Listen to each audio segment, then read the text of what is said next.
Bienvenue sur Africa 24 dans cette nouvelle édition du QG News. Voici les titres de l'actualité. Le Bénin a été secoué par une crise sociopolitique en 2019 entre modification de la loi portant sur la charte des partis politiques, tensions post-électorales et dialogue politique en l'absence de l'opposition. Retour sur cette année mouvementée. Le ciel s'éclaircit pour plusieurs compagnies aériennes gabonaises. 4 sociétés d'aviation ont été retirées de la liste noire de l'Union européenne. Une mesure qui interdisait depuis 2008 à toutes ces compagnies gabonaises de survoler le ciel européen. Et retour sur la N'Djamena Fashion Week qui a pris fin le 18 décembre dans la capitale du Tchad. Cette année, ce festival de mode a mis l'accent sur certains phénomènes de santé publique tels que la dépigmentation de la peau et l'utilisation nocive de certains produits cosmétiques. Mais tout d'abord, en Guinée, le président Alpha Condé persiste. Le projet de nouvelle constitution fera l'objet d'une consultation populaire malgré les contestations massives de ces dernières semaines.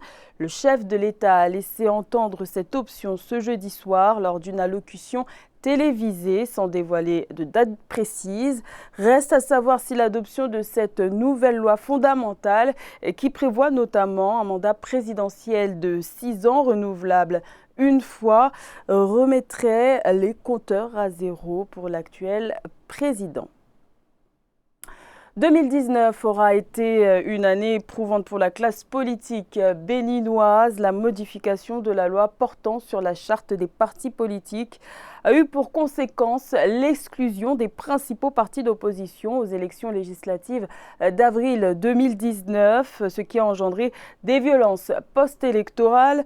Le dialogue politique organisé en fin d'année n'aura pas suffi à apaiser les tensions rétrospectives de l'année 2019 dans ce reportage de notre correspondant, Lefty Ounou. Au Bénin, le ton houleux de l'année 2019 a été donné par l'exigence de l'obtention du certificat de conformité à la charte politique avant les législatives du 28 avril 2019. Cette pièce qui ne figure dans aucune des lois électorales a été exigée par la Cour constitutionnelle le 1er février 2019. Conséquence, des partis de l'opposition ont été exclus du processus électoral. En tant qu'aîné, ancien président de la République et citoyen de ce pays, il me plaît de dire au président Patrice Talon qu'il n'est pas dans la bonne direction. L'exclusion des partis de l'opposition a engendré des violences post-électorales les 1er et 2 mai 2019 à l'intérieur du pays et à Cotonou, à proximité du domicile de l'ex-président Boni Yayi. Ce dernier a été de fait mis en résidence surveillée pendant plus de 50 jours. La levée du blocus autour de son domicile est intervenue samedi 22 juin 2019 en raison de son état de santé critique. La résistance ne doit s'arrêter que lorsque Patrice Talon échoue. C'est tout. Selon une enquête de l'ONG Amnesty International Bénin, les violences post-électorales au centre et au nord du pays ont occasionné 4 morts, plusieurs blessés et de nombreuses personnes victimes d'arrestations arbitraires. Pour une sortie de l'impasse politique, le président Patrice Talon a organisé un dialogue politique du 10 au 12 octobre 2019 en l'absence des partis de l'opposition. Des recommandations de ces assises ont abouti, entre autres, au vote d'une loi d'amnistie et la révision de la Constitution le 1er novembre 2019. À noter que les élections communales et municipales auront lieu en mai 2020, suivies en 2021 de la présidentielle. Au Cameroun, un statut spécial vient d'être accordé aux régions du nord-ouest et du sud-ouest. Les députés ont adopté le 18 décembre un projet de loi sur la décentralisation, un texte qui confère un peu plus d'autonomie à ces 2 régions en proie à une crise séparatiste depuis fin 2016. Plus de détails avec Philomène Tinet. Le projet de loi sur la décentralisation accordant un statut spécial aux régions anglophones a été adopté mercredi par l'Assemblée nationale camerounaise. Il est question, selon le projet de loi régissant ce statut, que les 2 régions anglophones participent à l'élaboration des politiques publiques nationales dans les domaines de l'éducation et de la justice, à la création et à la gestion des missions régionales de développement, entre autres. On peut s'attendre à un retour à l'apaisement de ces régions. Ensuite, il est important de rappeler que l'initiative de ce statut spécial survient après l'organisation d'un grand dialogue national. L'attribution de ce statut spécial va certainement accélérer le processus de décentralisation, permettant aux différentes régions de mener un réel développement sur le plan local. En vue des prochaines élections législatives et municipales fixées au 9 février 2020 au Cameroun, plusieurs acteurs de l'opposition avaient appelé à l'implémentation des mesures adoptées à l'issue du grand dialogue national pour mettre fin à la crise anglophone avant toute nouvelle élection.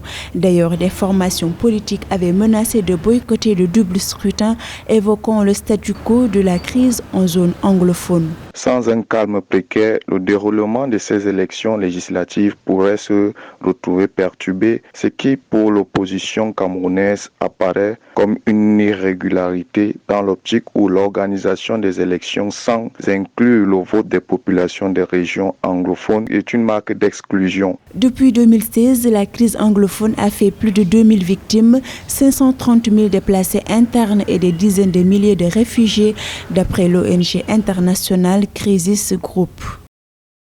Également dans l'actualité, la Haute Cour de Kampala a émis ce jeudi 19 décembre un mandat d'arrêt contre l'ancien président soudanais Omar El-Béchir, destitué en avril 2019 sous la pression populaire, au cas où ce dernier se rendrait un jour en Ouganda.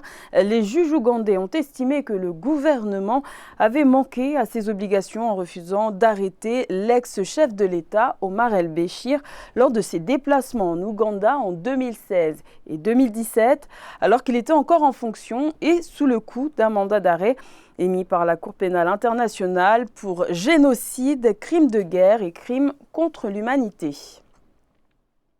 Dans le reste de l'actualité, en Côte d'Ivoire, la Convention nationale d'investiture du candidat du PDCI-RDA à l'élection présidentielle d'octobre 2020 se tiendra du 12 au 14 juin 2020 à Abidjan.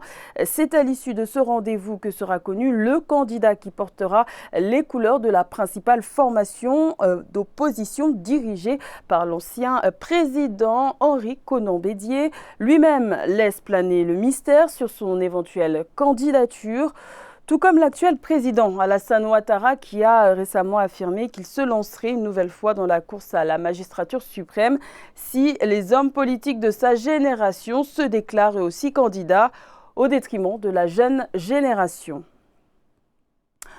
En plus de son cours d'eau, le Nil, l'Égypte compte aussi sur le soleil pour produire de l'énergie. Les autorités se sont lancées le défi de construire la plus grande centrale solaire au monde, un parc photovoltaïque situé dans le désert composé de 41 installations pour un coût global de 4 milliards d'euros. Plus de détails avec Ibayako.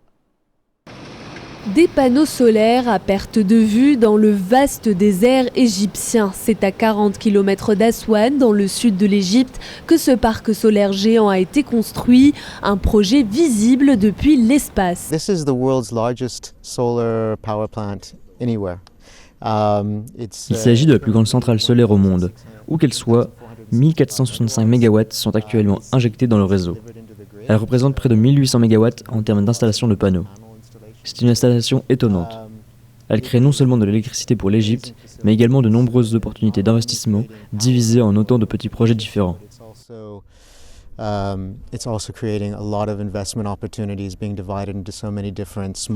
parc solaire est entré dans le top 3 des centrales solaires les plus productives au monde, avec l'achèvement en octobre 2019 de sa deuxième phase de développement estimée à 2,1 milliards de dollars. Une centrale qui fournit désormais près de 1,5 gigawatts au réseau national égyptien et qui a permis la baisse du prix de l'énergie solaire, là où le gouvernement supprimait progressivement les subventions à l'électricité.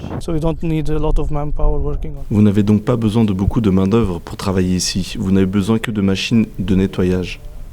C'est la main-d'œuvre de Benban qui s'en occupe. Et seulement la main-d'œuvre pour l'entretien, c'est tout. ce qui ne nécessite pas la présence de beaucoup de monde. Taqa solaire ou énergie solaire est un projet de grande envergure. La capacité électrique nationale installée avoisine désormais les 50 gigawatts. L'Égypte vise à augmenter la part de l'électricité fournie par les énergies renouvelables de 20% d'ici 2022 jusqu'à 42% en 2035. Évolution en termes d'aviation au Gabon. 4 compagnies aériennes gabonaises ont été retirées de la liste noire de l'Union européenne qui comprend au total 115 sociétés dans 15 pays différents. Certaines compagnies aériennes gabonaises y étaient inscrites depuis 2008, une mesure qui leur interdisait de survoler le ciel européen. Nathalie Mo. Les compagnies aériennes gabonaises ne figurent plus sur la liste noire de l'Union européenne. Cette décision concerne les compagnies nationales régionales transport, Solenta Aviation Gabon, Tropical Air Gabon et Afrijet Business Service. Une avancée consécutive aux efforts en matière de sécurité aérienne réalisés par le Gabon. Le Gabon a fait beaucoup d'efforts à ce niveau-là, surtout au niveau des nouvelles mesures de sûreté dans les aéroports, des nouvelles mesures de sûreté sur le ciel gabonais, et ce qui, à court ou à moyen terme, donne des résultats probants. Mais la sûreté est l'obsession du transport aérien. Les compagnies aériennes du Gabon ont été interdites de survoler l'espace aérien européen depuis 2008. Cependant, en septembre 2019, le pays a obtenu un prix spécial de l'Organisation de l'aviation civile internationale. Une récompense pour le Gabon qui mène des stratégies d'implémentation des normes internationales en matière d'aviation civile. La régulation du transport aérien pour le Gabon est très importante parce que ça crédibilise les compagnies aériennes gabonaises, mais ça permet aussi aux pays africains d'avoir des compagnies qui peuvent se vendre, et à la longue, ça pourrait réduire les coûts des billets d'avion. Le Gabon est un des pays signataires du marché unique du transport aérien africain. Le pays a adopté son code de l'aviation civile en 2013, un document qui prend en compte le renforcement de la sécurité du transport aérien national et international. La N'Djamena Fashion Week a pris fin le 18 décembre dans la capitale du Tchad. Cette année, cet événement a mis l'accent sur certains phénomènes de santé publique tels que la dépigmentation de la peau. Reportage de notre correspondant au Tchad, Mamat Ramadan, commentaire Tirindas. Rendre accessibles les défilés de la mode dans les rues, les quartiers populaires et les orphelinats, c'est l'objectif que poursuit la N'Djamena Fashion Week pour sa 9e édition, le plus souvent organisée dans de grands hôtels inaccessibles au public moyen. La promotrice de cet événement veut briser les barrières du luxe imposées dans la mode et susciter la passion chez les jeunes défavorisés. Sama Investrit, c'est la mode qui vient à la rencontre de la population, donc c'est dans la rue, ouvert à tout le monde, enfants, grands, petits, passants, ceux qui ont pris le rendez-vous pour la soirée haute couture, où 11 stylistes viendront faire découvrir leur nouvelle collection à la population d'N'Djamena. Autre particularité cette année, les mannequins ont défilé de manière naturelle, sans maquillage, pour lutter contre la dépigmentation et la chute des cheveux liée à l'utilisation de certains produits cosmétiques. Un phénomène de santé publique qui touche principalement les femmes et les jeunes. Avec nos cheveux, notre teint, comme Dieu nous l'a donné. Ce n'est pas pour donner des leçons à quiconque, mais c'est juste pour nous sensibiliser nous-mêmes, parce que le fléau aujourd'hui de la dépigmentation, des pertes des cheveux, nous sommes toutes menacées. Et si une fois par an nous avons les projecteurs sur nous, nous allons en profiter. Des centaines d'enfants issus de plusieurs orphelinats de la capitale ont bénéficié des vêtements pour la fête de Noël et le Nouvel An. Pour rappel, 11 stylistes venus de 5 pays africains ont participé à cette festivité culturelle. C'était le journal de la rédaction. Merci de l'avoir suivi. L'information continue sur Africa 24.